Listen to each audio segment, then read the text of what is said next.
Hey everybody, Breakthrough Health and Life Coach Glenn Hattem here. I'm here for part 2 of this incredible Nepal expedition that went down. I was very fortunate to hang out with these folks prior to the adventure, and what a remarkable story we have to tell for you today. And Pietro, would you jump in and share a little bit about what actually came about as a vision that was going to happen no matter what? Yep, thanks Glenn. So Pietro Samarelli, about a year and a half, 2 years ago, we had this idea to go and climb some mountains in a completely different area, to be honest. We were going to go up in Tibet, just north of Lhasa. There's some really beautiful mountains there, a lot of them we climbed. And so the first vision was to go there and do a true mountaineering expedition in Tibet. And then Speak a little louder. yeah, I got connected with Karma Sherpa here because Karma is from Nepal, and so I wanted to get his opinion on what are the chances of going to Tibet. And because of the political situation and between the US and China, it was basically an impossible task to reach that area of Tibet. China is not releasing any permits.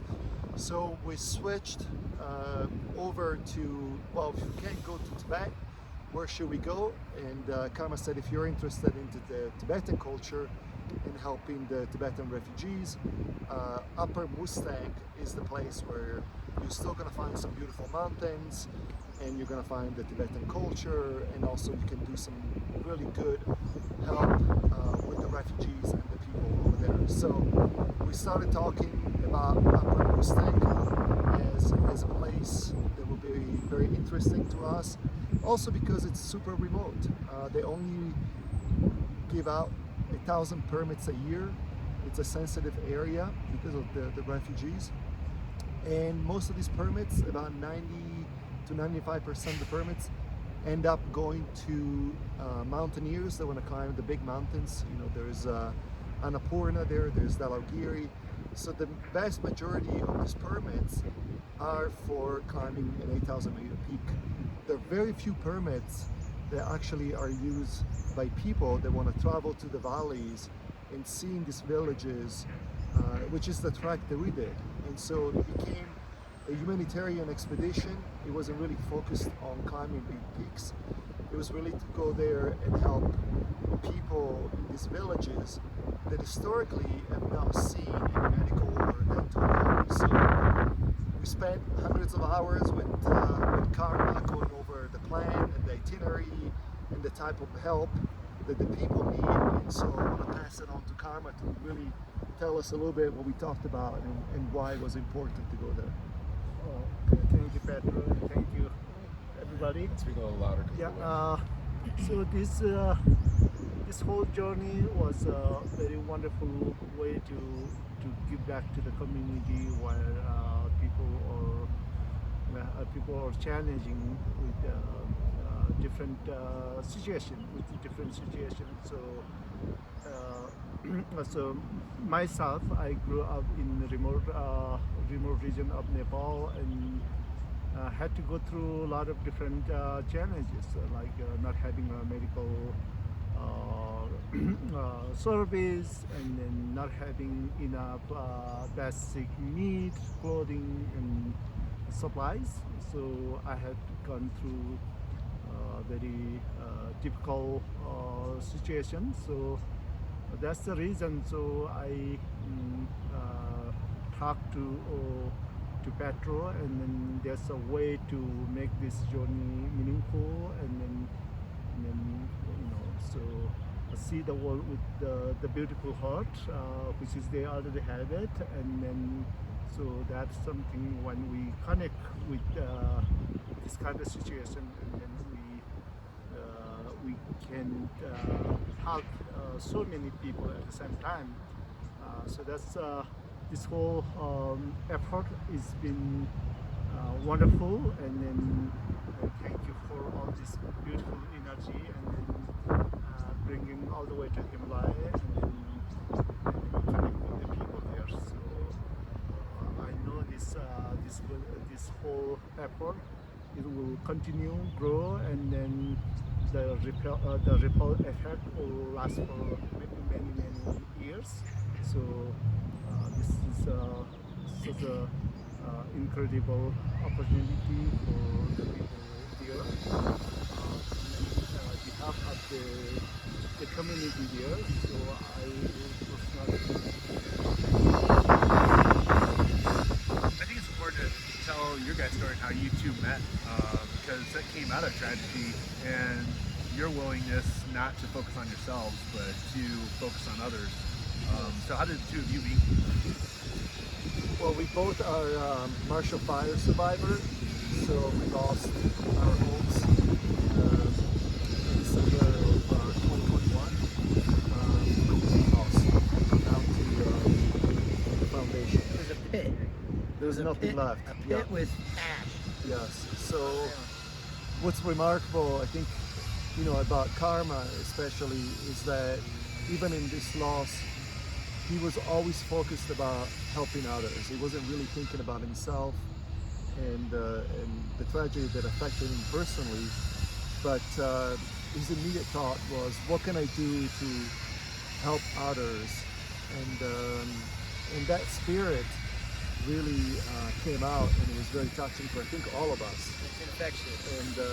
And that's why we put together this expedition. One of the challenges was to have the vision of doing good, but how do you do good in such a remote area where we really didn't know much about. We didn't know how to about the landscape, the type of gear that we needed. And so we had to assemble a team that covered all these aspects. And so we have here Kelly and Max, and each person had a role. Kelly, you want to talk about your role in the team? Yeah, I'm Kelly Myers, and I'm a physical therapist, and I was very interested in doing this trip. Honestly, my first thought was, I'll make sure that we get through it safe. Us, right? But the opportunity and the idea that this is bigger than us, we got there, and it wasn't about me, it wasn't about Max, it's not even about Pietro or Karma, it's about all the people that we met there. And we show up and we have these ideas of what things we wanted to help with, and they helped us more than we helped them, for sure. And we were able to bring hundreds of gloves, and Function gave us these masks, and there's so much wind there. I had no idea how functional those would be. We were wearing them every day. Now they're all over the villages, and it's just so amazing. We would stop at a village and end up delivering some gloves and glasses and masks, and we'd hike 20 miles to another village the next day, 20 miles to another village, and we'd see some of the people that we saw 2 days ago at a different village. They were doing a trip over to get some rice or whatever, and they're wearing some of the gear. I'm like, look at that, that's amazing. It was shocking how cool that was, and to be able to go to a place as special as the Mustang region and be welcomed, even though we didn't really know what we were trying to help with. You helped us with that, but still, man. It is a collective effort, collective It energy. was. When so our energy connect and march together, and then we can do beautiful things together. Yeah. It's not just me or just one person. It's so many different energy that came together. Yes. And then connected this beautiful energy. And you guys as a team, you got to see something new, and then also at the same time you eliminated a lot of the suffering of other people. Yeah. So that because of the interdependence nature, so whether we do good or bad, it's an impact to people life. In this case, this beautiful energy that when you share with other people, then it's impact, and then it eliminates other people's problem and suffering, and then you really feel the joy, deep joy from your heart. So this is the way of, this is what I truly should be our way of our life. Really connect the reality. Really deep. So one of the villages, so Giovanni, who brother-in-law, so the part of the Italian crew, he and I had a couple of little, I guess we'll call them clinics in some of the villages, and they would come in and talk about how their knees were hurting, and they're kneeling for 16 hours a day out in the fields and picking stuff up, and so we talked about how to, help with those activities to make them a little less wear and tear, and what kind of exercises they can do, what stretches they can do before or after they do their activities, and every single one of them were like, wow, my knee feels better, my hip feels better, my shoulder feels better. It was so cool. Like, they're coming to us asking us how to survive better, and it just, man, that was special. I have to say, most of these villages have now seen any medical or dental help. Maybe ever. Or in decades for sure. Ever. There's no doctors or clinics up there, so they would line up at night waiting to basically be checked by Kelly and my brother-in-law Giovanni, the doctor, because they desperately needed that type of awareness. and you guys, Kelly, you've been practicing physical therapy for what, 20 plus It's years? almost 30, yeah. 30 years. And, I mean, some of the Because he's only situations. 35. Yes, I started young. I was a prodigy. But some of the Doogie Howser. situations that you saw, even for you, like completely different type of environment, right? I mean, what?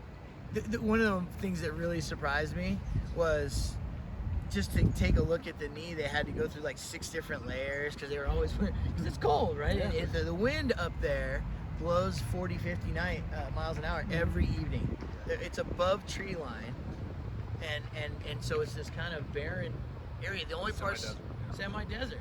The only parts that grow are where they have created these villages, and they've terraced and sort of channeled the water in to grow the trees that are there. Otherwise, nothing would grow. And so they put this work in to create these villages, and it takes constant effort to do it. But they're wearing these deep clothes, and just to take a look at someone's knee, I had to go through like this Layers. dress, underdress, pants, long underwear, socks. And, I'm curious about the mentality and the strength of the type of individual that lives under these conditions on a regular basis. You guys were visiting, Yeah. and you guys are fairly fit guys, and this wasn't casual boulder hiking What's every crazy? day. What's crazy is the average age. What do you mean fairly fit? The average lifespan there is super long too, which is nuts. So not only are they living in these harsh climates, they're living well till what, 90? Yeah. I mean, it's Well, I think impressive. that's part of the work ethic and attitude of no one's complaining. No one has any stress about that. Life is what it is, and this is what you do, and they work hard, and But they enjoy it. Like, it's amazing. We go out every day, and it's a if you eat a healthy Beautiful day. diet and you're outdoors and you work hard, and there's a sense of community there with every single village. A lot of usually women and children, because the men tend to be, I think, mostly in Kathmandu, trying to earn money to send back. or they're monks. Yeah, They that's- go. Yeah. The firstborns go into the monk ship. Yeah. Second ones go to the village or to Kathmandu or whatever. Yeah. So it was like 80% women Yeah. and children. It was very interesting. That was a strange thing. Like, in the fields, guess who was working? It's all the women. It wasn't. The man went to Kathmandu. Yeah, somewhere else. they're not there. Just like normal, the hardest workers and the smartest people are always The the women. women. It's true. Yeah. All of the dentists that we brought from Kathmandu were women. Yep. Minus one man. Minus one. So we talking about the dental a little bit. Carmen and I sat down and I asked him. I said, "What is the most immediate need for some of these villages and the people that live there?" And Carmen said, "The dental piece would be ideal because they really don't get any dental care by anybody. So none of us here has any dental background, but Max and I and some of the other folks here have some business background, and said, okay, we're going to be tasked with finding these machines. These are portable dental machines, and Max was instrumental in talking to the company. What's the name of the company? The SEPCO? Yeah, so I don't know, Yeah. Max, if you want to talk a little bit about the Yeah. dental machine and what we did. Yeah, so I just think again about the humble place that we're sitting at your house, and we have this conversation about, you know, what is the one thing that we can really move the needle, and you know, rather than thinking about yourself or anything else, or even your team and family there, you just instantly went to your village and to others that you could try to, like, the ripple in the pond effect, you know. And I thought that was really cool. And so you're like, dental will be the thing. You're like, all right, well, what does that mean? And you mentioned how you had this kind of rougher machine that, you know, worked, but if you had something better. And so, yeah, we don't know anything about any of that, but that's okay. We can do research, we can level up. And so we went out, we did the research, and contacted some companies. And you know, just like a lot of companies, you know, here that donated stuff, SEPCO came to the plate and they gave us a good discount. They basically do military grade type machines that the U.S. military uses, and now they've made those kind of on the commercial side, so they can run off of solar, 110, 220, a motorcycle battery, a generator, whatever it is, and then do this demo. And so Boil some water, screw it in the bottom, throw it into the generator, wham. here we go. It's That's a amazing. perfect equipment that we bring to memory. Otherwise, the big dental machine, there's no way to transfer to this mountain. And then the mountain people, they can't afford to come to the city where there's a big machine, all the equipment. So this is I found very, very useful. And then we already use it.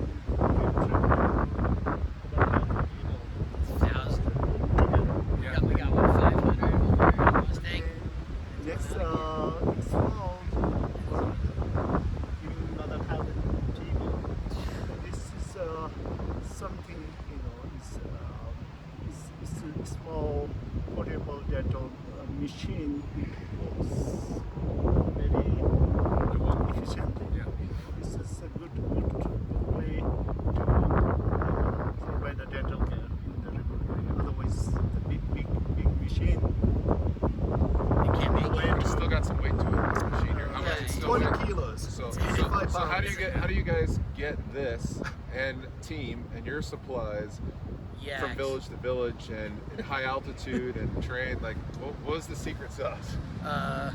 Donkeys, Donkeys, mules, mules, yaks. yaks, sometimes our Sherpas. Sherpa porters. Everything. our backs. And how many miles a day were you guys doing?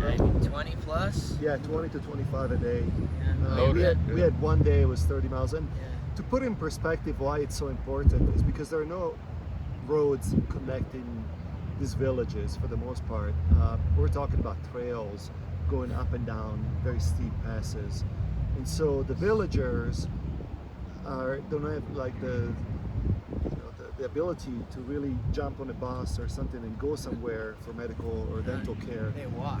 They walk, and then They walk. you have to reach them.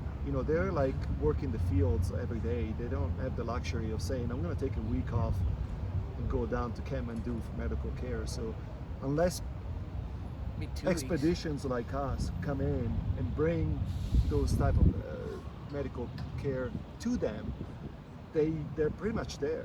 They don't really come out. of Because you these have to villages. survive day to day. Yes. I mean, it's feeding the kids. It's making sure that this the village mentality.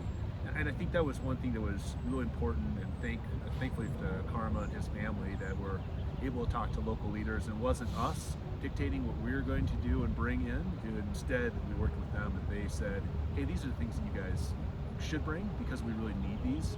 And so that's where Functionware came in with the mass of balaclavas to deal with the dust. Hestra came in with gloves for them to work in the fields. Smith came in, sunglasses to protect their eyes. Epic was huge for us, water filters and being able to filter the water, and for us to make it through. Scratch, another local Colorado company here, was huge to make sure that we had enough salt and sodium, you know, to kind of, you know, go through day in and day out. So all those We companies, burned a few electrolytes. yeah, all those companies gave to really make this happen. And I think that's especially in Colorado, your piece. There's this love of mountains and outdoors. So, You know, one of the things that I was surprised that was super important, colored pencils and paper. Yes. We brought those into these kids. These kids were starting to color and draw stuff. Like, it was amazing. It was just unreal because, you know, that's who's in the villages is the children and the women. And so all these kids, like, they got new colored pencils. It was amazing. Well, let's talk about the ideation, preparation, and go. It's go time. What was that time frame like? What were some of the other creative ideas, kind of like learning Aesop's fables and doing a makeshift puppet show for the kids and stuff? Let's talk a little bit about, you know, an idea that's getting birthed that has all these impossible odds and all these things you don't know anything about yet. And then all of a sudden people coming together and supporting this thing. And then all the creative things that you guys intentionally brought to it. And then after we kind of answer that question, let's talk a little bit about what you guys got surprised with as well. Yes. What started each of you sharing a little bit about your own personal impact. sure. Maybe I'll start with the itinerary because that to me was one of the more important aspects that I spent. Instead of hundreds of hours, I call it gallons of chai with Karma because we kept going over and over and over this itinerary. You know, there were a lot of challenges to go into an area that it's not very well traveled, and most of these connecting dots are really trails or a series of trails. You know, they were a little bit all over the place because some of them were just animal path that the shepherds used, you know, so we didn't have great maps that really told us exactly where to go from what point to what point. We had a general idea, but what made a huge difference is Karma's brother and nephew actually went and mapped it. They actually walked it, most of it, a few months before we went there, and also gave us great insight about the villages, how many people lived in each village, what they needed. Is it possible? Is it too far, too long, too short? You know, like where should we stop? Where should we go? Are some of the passes too high? We had this idea of taking a completely different route through some high mountains. And then I think your brother spent, what, 12 hours and lost? Yeah. Well, he's like, the high route. Can't do that one. That route doesn't exist. Keep talking louder over the wind. Okay. This is the Mustang wind. This is a part Yes, of it's appropriate. We brought it. Very appropriate. Nepal is saying hello right now.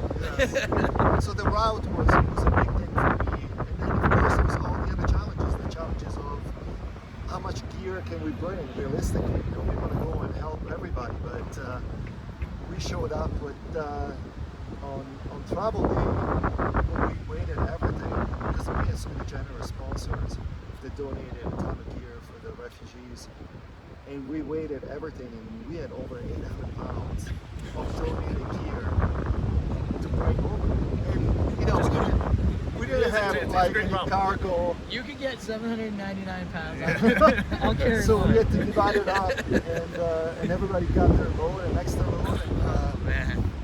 And Karma, do you want to say something? Yeah, I mean, I shifted one maybe 200-300 pounds, like a 1 month before you guys did. Yeah. The whole box did not get here, even though you arrived at A few things got donated along the way. make many phone calls. Although next day we had to catch it up that for supplies. Yeah. So we had to hire a gate and send it to all the way to the market. It's a true one Mustang range of weather here in the wind right now. Because there's one of these similarities between Colorado and Mustang. I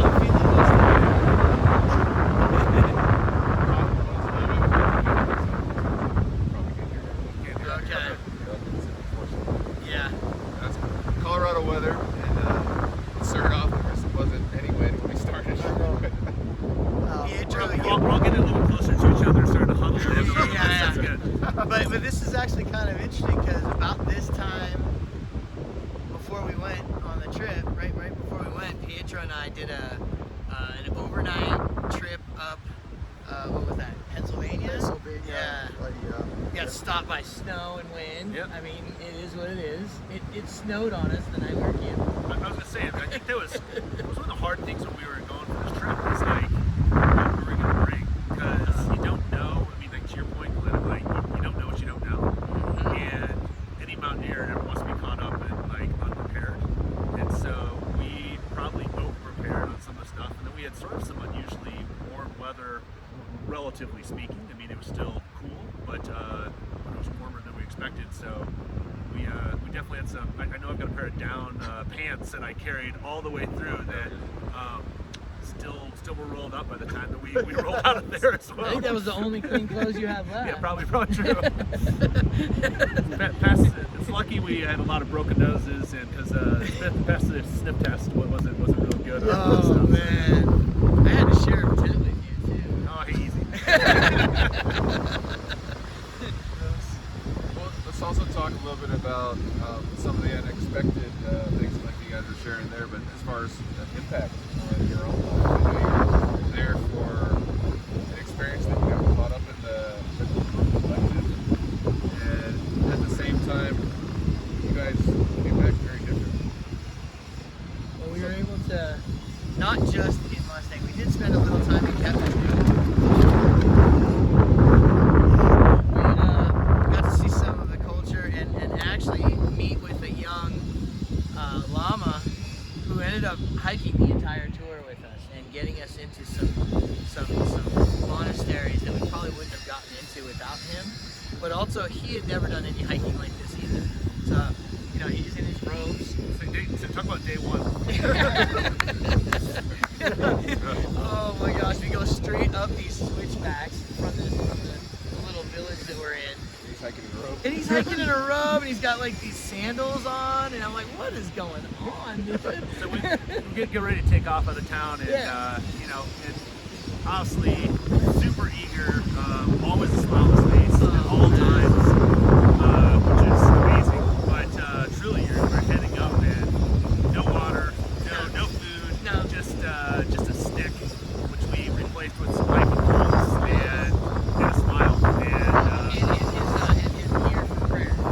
That's yeah, really all he had. that was it. And I think that just goes to show like the level of faith that he has, and then me, but also this is a whole new experience for him. And so Kelly and I wander upon him around lunchtime. He's sitting down, and we're like, "Feeling okay?" He's like, "Yeah, good." Like, just drink a little bit of water. That's talk about scratch, and had a little scratch, and all of a sudden he kind of bounced back into life again. He starts And, running past us again. I'm like, hey, settle down, buddy. We still got like 20 more miles.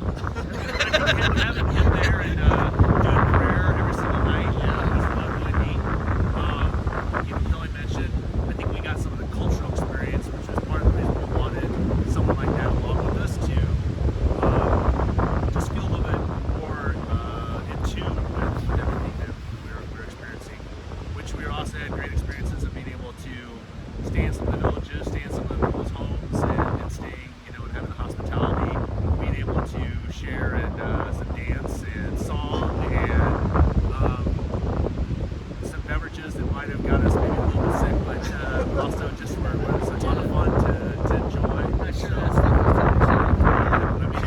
I mean, we all kind of like took it because it was, you know, that they really genuinely cared, and we wanted to show the same hospitality there. So I think to answer your question, we had our own individual piece, we had the team collective piece, and as many time they're together, and then obviously we probably got out of it as much as anything from the people and experience the culture that that's changed us for life and how you view the world. I think that's the neat thing about travel.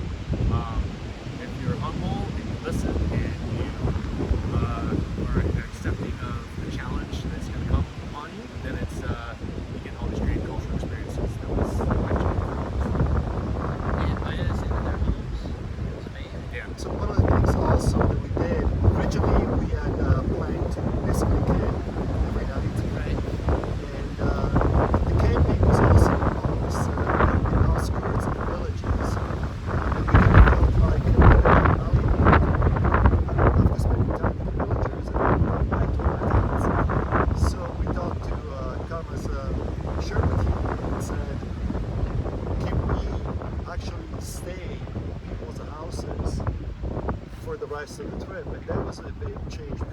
could see how they lived and how they cooked, and then share the same houses with them. I thought, it brought us back together Yeah. with the villagers to understand better like their lifestyle. It was much closer.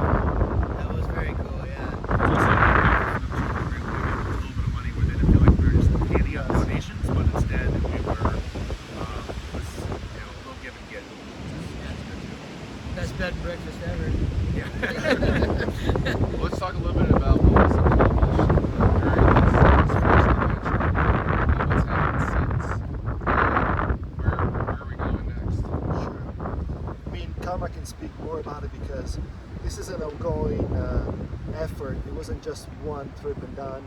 We left the machines over there, and we also, which are going to be used again this fall in Nepal, in the Khumbu area, in the Everest Valley. We treated, the dentist able to treat 432 patients in 4 days. 4 days. Imagine what a dentist does here. I think they treat about 6 to 8 patients a day. These guys, 2 dentists and 2 hygienists, over 100 patients a day. That is just, and we're talking everything from pulling teeth, root canals, cavities, cleaning, all of it. Just no teeth whitening. But it was sun up to sundown because basically when it was light enough to work, they were working. And they were working with headlamps. With because, headlamps. there was no electricity, so Yeah. we gave our headlamps and Generators running the whole time to keep the machine solar going. panels and some units. And I think Solar, also just speak to yeah. some of the people that were there getting the treatment. I mean, you have young monks that were there. They were, they're watching their friends or other villagers get their teeth pulled, and almost anesthetic. Teeth pulled, going out the courtyard, spitting out the blood, coming back and pulled, and are like super thankful. So anytime that anybody's ever gone to the dentist, you get people that kind of cringe. And folks lined up, and people would trek in to Loma Tang just to have that. So I don't think you can speak more highly of any of the dental work and those folks that were doing that work really from sunrise, sunset, and they were making a lot of money to do it. They were doing it out of the generosity of their own heart too, and putting in long hours and days. And that was I don't know, never had a bad day. Inspiring. As my dad would say. Inspiring. And also, what's amazing is some of the sponsors are still coming to donate more gear. I brought one that just came in. This is from Kinko, the glove company. They're donating dozens of gloves to Karma and the Sherpas to give back Yeah, I can use a pair of those right now. to the Nepalese. So it's definitely an ongoing effort, and many other medical expeditions being planned under Karma. There's one in October Yeah, with right. over 30 doctors and dentists going to Nepal using these dental machines again to Yeah. treat thousands of people. Yeah, but the initial group was 800 pounds worth of gear, of shirts and Of this stuff. hats, Of gloves. this. How about all the socks? Oh my Socks, gosh, yeah. I think we gave out Hundreds of socks. hundreds of pairs of socks. And these are things that are like essentials that we think of. They didn't have them. Yep. It's amazing. And Now, then, before you jump into that, Oh, yeah. so start off as an idea. How many hands collectively got involved with this project? I mean, the magic of how many, I think that's what's special about these type of projects is that, it starts off with an idea, and there's a few of us, but Pietro talked about this earlier. Like, it's the relationships you build throughout time and leveraging those, and the microfinancing that we did at some of the breweries to talk about the trip. There you go. That people would give Tylenol, or they would give a few dollars, or a few $100, and so I think it's unending, and it's neat to see that it's going to continue with these dentists and doctors that are going along on this next trip. And so that's what you hope when you start a snowball rolling, that it gains speed, and then you are able to see the long-lasting piece of this. And then you did the documenting of this experience. So put together, make sure a little bit about the book and the documentary film and some of the publicity that you've been able to get that's helping perpetuate this vision. exactly. So we were fortunate enough to bring a photographer from National Geographic, a friend of mine that I've worked in the past with. His name is Michele Della Palma. I put together this beautiful coffee table book, 266 pages of really the people in Nepal. The book is not focused as much about our expedition, but more about the people that live there and how they live there. This is already out, and a portion of the proceeds from the book goes back to Karma and running future expeditions, medical expeditions there. The Rhythm of Black. Say it in Italian. Yeah. Sounds better that way. And Michele is also working on a video. It's going to be a short documentary that hopefully will make the big festivals like Telluride and Banff and Trento and so forth. So it's definitely an ongoing effort. It wasn't just a one and done expedition. Karma is on the forefront of running many of these expeditions. The need in Nepal is always there. So many different regions, so many different people that really need this kind of help. We're happy to do it. To continue this.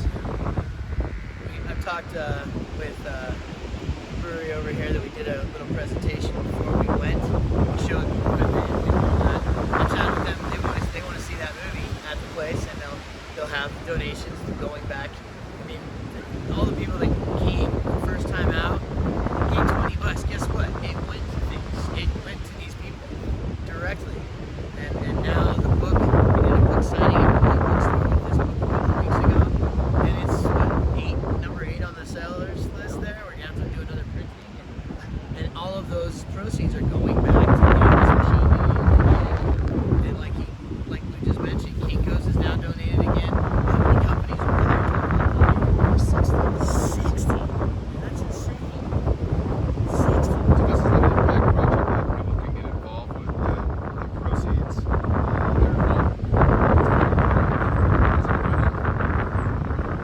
The thing that was like for me the most powerful thing, like all of us paying for our expedition there, like none of us benefited from any of the donations or anything that we did. Every dollar we raised was really brought to Nepal. And By foot.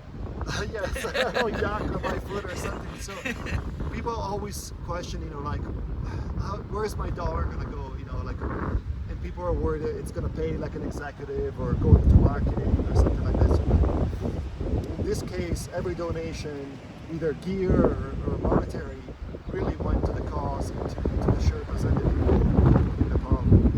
I think the question for a lot of folks is, how can I get involved with something? How can I make a difference in the world?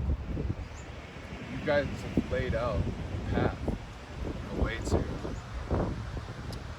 amidst your busy lives and all your preoccupations, that you can actually get involved with something that can make a really huge difference. If folks want to learn more about this project and figure out a way that, because there's a need for different contributions, different skill sets. It took an army basically to pull this thing off. Like, how would people reach out and investigate and find out a little more information? Sure. They can go on acrosstheatlas.com and reach out to me, or Karma also has. Yeah, probably the Atlas is Across the Most Atlas. direct way. Yeah. Because there's a link to the Sherpas there. I think individually, any of us you can reach out to. Yes. And I think part of it is if you have something you want to impact and you want to do good in the world, go for it.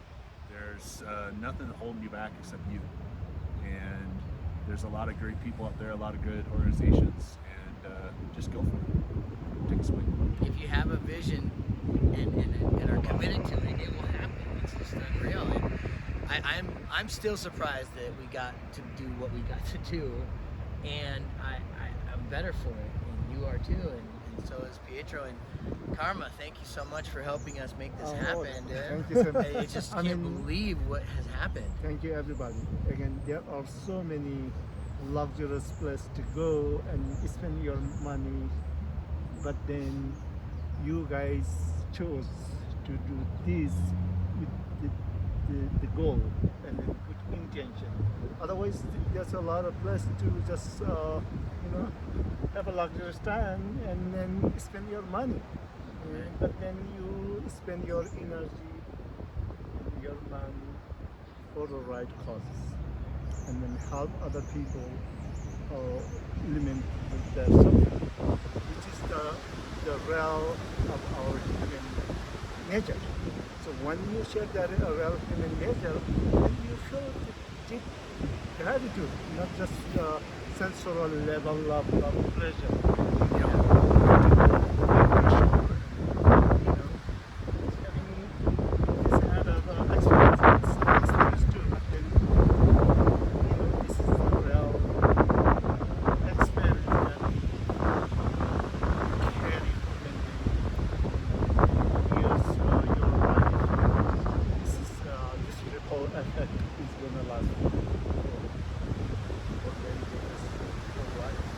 And we have this one life to live, and aliveness comes from our ability to pour into each other. This is in our nature. It's a nature. So when everything, even the plants, they need to grow good energy. So that energy will give us the good environment to grow outside and then continue to live our life. That's the belief that I have. It's continuous. That energy.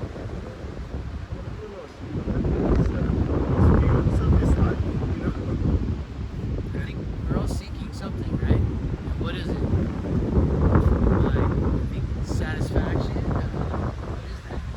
I can be satisfied getting a tan on the beach somewhere, but that doesn't satisfy my soul.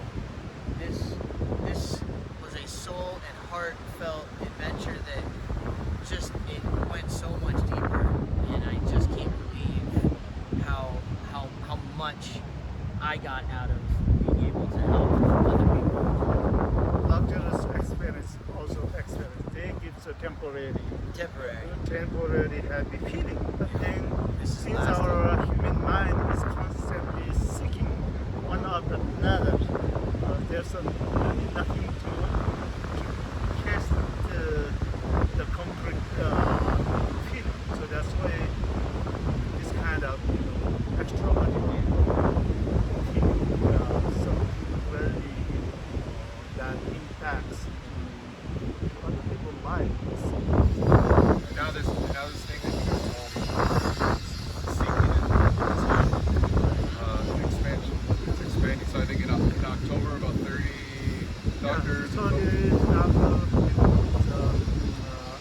again, it's a ripple effect of this whole happening. It's gonna give a treatment for 2,000 people. And next year, it's every year. You can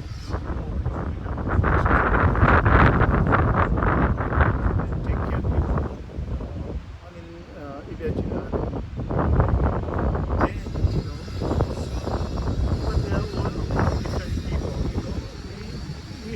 Everybody have a similar type of suffering in different times. We understand other people or need that is human. We're not doing big things. We're just doing the real human activity. That's why to be happy. Share what we have, a little bit. That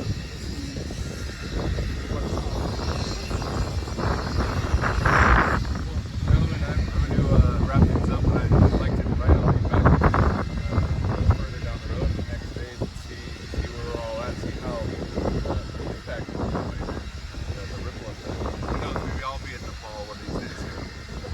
You should go. Yeah, there you go. So, but the invitation's out there for everyone to just check out a little more information and see if there's a colony exciting and something wants to be expressed. Thanks, Glenn. Thanks, Glenn. Yeah. Thanks again, Carlos. Yeah, thank you. Thank you.